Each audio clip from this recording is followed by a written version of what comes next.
வணக்க மக்களே, welcome to our channel. நீங்க பார்த்துட்டு வீட்டு வார் மீடியாவில் விக்கி தி பிக் பாஸ். நான் உங்க விக்கி. இந்த சீசன்ல பாய்ஸ் விசஸ் கேர்ள்ஸ்குள்ள வந்து நம்ம 2 பேர்ல யாருக்குன்னா ஒருத்தர் பக்கம் ஸ்டாண்ட் பண்ணலான்னு பார்த்தீங்கன்னா, பாய்ஸ் பக்கம் நின்னுடலாம். கேர்ள்ஸ் பக்கத்தை விட பாய்ஸ் பக்கம் எவ்வளோ பெட்டர். நல்லா ப்ளே பண்ணிட்டு இருக்காங்க. அவங்களுக்குள்ள ஒரு என்னதான் ஒரு சில ஒரு கிளாஸ் இருந்தாலும் யூனிட்டியா இருக்காங்க. இது நான் இல்ல, கேர்ள்ஸ் டீமுமே ஒத்துக்க வேண்டிய ஒரு பாயிண்ட்னே சொல்லலாம். கேர்ள்ஸ் டீம்ல பார்த்தீங்கன்னா, நம்ம ஜாக்லின், ஆனந்தி, அப்புறம் இப்ப சௌந்தர்யா, இப்ப கூட வந்து மஞ்சரி ஆட் ஆயிட்டாங்க, பவித்ரா ஆட் ஆயிட்டாங்க. இவங்கலாம் வந்து ஒரு ஒரு குற்றச்சாட்டு எடுத்து பாய்ஸ் டீம் மேல எடுத்து வச்சுட்டே இருக்காங்க. அவங்க வந்து ஒத்துக்க மாட்றாங்க. ரொம்ப டெட்டி கேம் விளையாடிட்டு இருக்காங்க. அவங்க வந்து மேல் ஈகோவோட இருக்காங்க. அப்படி இப்படின்னு சொல்லி பார்த்துட்டு இருக்காங்க. இந்த வாரம் வந்து பாருங்களேன். இந்த இந்த வீக்ல பார்த்தீங்கன்னா, நம்ம ஒரு ஓப்பனிங்கே பார்த்தீங்கன்னா, மஞ்சரி வந்து ஒரு 30, 30ன்னு சொல்லி 90 கவுண்ட்ஸ வந்து ஒர்க் அவுட் பண்ண சொல்லியிருப்பாங்க முத்துக்குமரன்கிட்ட. அப்புறம் நம்மளோட சாச்சனா வந்து பார்த்தீங்கன்னா, இவருக்கு ஜெஃப்ரிக்கு வந்து 100 தோப்புக்காரன போட சொல்லியிருப்பாங்க. அதெல்லாம் போட்டு கால் வலியில படுத்துட்டு இருக்கப்ப வந்து, "இது மாரி வலிக்குதாடா ஜெஃப்ரியா? நான் வேணும்னு தான்டா குடுத்தேன். எனக்கு பிடிக்கல, கோவத்துல குடுத்துட்டேன்னு" சொல்லியிருப்பாங்க. அப்புறம் பார்த்தீங்கன்னா, அதே சாசனா வந்து நம்ம தீபக்க வந்து பொத்துங்கன்னு சொல்லியிருப்பாங்க. அப்புறம் அந்த கேம் டாஸ்க்ல பார்த்தீங்கன்னா, ரொம்ப வொர்ஸ்ட்டா இறங்கி 2 பேர் ஜெஃப்ரி, நம்ம விஜய் விஷால் 2 பேர் தான் இருப்பாங்க. எல்லாரும் அட்டாக் பண்ற மாரி அந்த சேர் கீர்லாம் தூக்கிட்டு போயிட்டு ஒரு மாரி இந்த வாரம் ரொம்ப அராஜகம் பண்ணாங்க. பட் ஆனா அதுல லிட்டரலி கொஞ்சம் கூட இது வந்து நம்ம தப்பு பண்ணிட்டோமே அப்படின்னு ஒரு ஒரு ஒரு குற்ற உணர்ச்சியே இல்லாம சுத்திட்டு இருக்காங்க.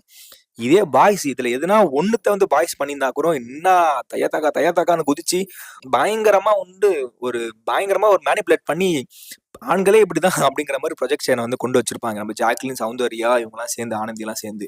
ஆனா இவங்க பண்ணிட்டு இருக்கப்ப வந்து இது பெருசா தெரியாதா? இது இந்த வாரம் கேட்கப்படுமா, கேட்கப்படாதா? இல்ல நம்ம வழக்கம் போல போன சீசன்ல எப்படி நம்ம கமலஹாசன் அவர்கள் வந்து என்னதான் பெண்கள் பெருசா பண்ணாலும் பாய்ஸே போட்டு அடிச்சிட்டு இருப்பார்ல, அந்த மாதிரிதான் இந்த சீசன்ல வந்து விஜய் சேதுபதி அடிச்சிட்டு இருக்காரு. இந்த வாரம் பாய்ஸ் பக்கம் பெருசா அந்த அளவு இல்ல. அந்த பல்லாக்கு பிரச்சனையை தவிர்த்து வேற எதுவுமே பாய்ஸ் பெருசா பண்ணலைங்கிறது என்னோட ஒப்பீனியன். ஆனாலும் பாய்ஸ் பக்கம் எதனால குற்றச்சாட்டு எடுத்து வைப்பாரோ, வைக்க மாட்டாரோன்ற மாதிரி இருக்கு. ஆனா சாச்சனா ரொம்ப ஒஸ்ட். இந்த வாரம் சாச்சனா தான் எவிக்ட் ஆவாங்கன்ற மாதிரி இருக்கு. எனக்கு இது மட்டும் தான் கடுப்பாயிட்டே இருக்கு. இந்த சீசன் பார்க்குறப்ப வந்து பெண்கள்னு சொல்லி பேசிட்டு இருக்கிறது வந்து ரொம்ப பாய்ஸ் கேர்ள்ஸ்ன்னு ஈக்குவலா ஒரு மாரி ஒரு கேம் ப்ளே பண்ணி ஈக்குவலா உட்கார வச்சு ஒரு டஃப் பண்ணிட்டு இருக்காங்க. அதுலயும் வந்து ஒரு சில பேர் பாயிண்ட் பண்ணி ஜாக்லினா ரொம்ப அதிகமா பேசிட்டு இருக்கிற விஷயங்கள் வந்து ரொம்ப கடுப்பாகுது. உங்க கருத்து என்னங்கிறத சொல்லுங்க. ஆனா ஒரு முக்கியமான சந்தோஷமான விஷயம் என்னன்னா, இவ்வளவு டட்டி கேம் விளையாண்டாலும் அவங்க ஜெயிக்கல. கடைசியில வந்து அரிமா தேசம் தான் அரியணை ஏறிச்சு. அப்பயும் நம்ம ராணா வந்து ரொம்ப பெருந்தன்மையா வந்து ராணிய கூப்பிட்டுருப்பாங்க வாங்க அப்படின்னு சொல்லி. அந்த இடத்துல சீனை போட்டு சாச்சனா ரொம்ப இந்த வாரம் சாச்சனாவின் ஆட்டம் பயங்கரமா இருந்துச்சு. ஆனா ஜாக்லின் கொஞ்சம் பதுங்கி பதுங்கி விளையாண்டாங்க. தெரிஞ்சு போச்சு நம்ம பெண்கள் வந்து பயங்கரமா பண்ணிட்டு இருக்காங்க. நம்ம லைட்டா ஸ்டாண்ட் எடுத்தாதான் கொஞ்சம் நம்ம தப்பிக்க முடியும் வீக்கெண்ட்லன்னு சொல்லி ஒரு ஸ்டாண்ட் எடுத்துட்டாங்க. மஞ்சளுடைய கேப்டன்ஷிப் ரொம்ப ஒஸ்ட். இது வரைக்கும் பண்ணதுலயே ரொம்ப கேவலமான கேப்டன்சி எதுனா இதுதான். அவங்க ரொம்ப அவங்க பக்கம் இருக்க மிஸ்டேக்ஸை வந்து அப்படியே ஹைட் பண்ணி பூசி முழுகிட்டே இருந்தாங்க. அவங்க பண்ண ஒரு விஷயத்த வந்து பாய்ஸ் பண்ணியிருந்தா கூட அவங்க என்னத்துக்கு மஞ்சூரியெல்லாம் வந்து ஆப்போசிட்ல கிழிச்சு தெரிச்சு விட்டுருப்பாங்க. ஆனா இந்த பக்கம் அவங்க பண்ண மிஸ்டேக்ஸ் ஒண்ணுத்த கூட அவங்க அக்செப்ட் பண்ணி ஒத்துக்கிட்ட மாதிரி தெரியல.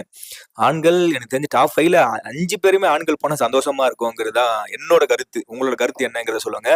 நம்மளோட தர்ஷா குப்தாவின் சாபம் பலிக்குமா?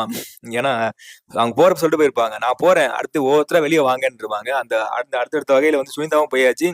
கேர்ள்ஸ் டீம்ல இருந்து லாஸ்டா ரியாவும் போயிட்டாங்க. இந்த வாரம் சாச்சனா போவாங்களா போக மாட்டாங்களா அப்படிங்கிற உங்க கருத்து கணிப்புகளை வந்து கமெண்ட் செக்ஷன்ல சொல்லிட்டு போங்க. என்ன நடந்ததுங்கிறத வந்து நம்ம அப்படியே அடுத்தடுத்து நம்ம அக்ஷயா போட்டுட்டு இருக்காரு. ஒரு ஹாட்டான ஒரு முக்கியமான விஷயங்களை வந்து நம்ம பிக் பாஸ்ல பேசுவோம்.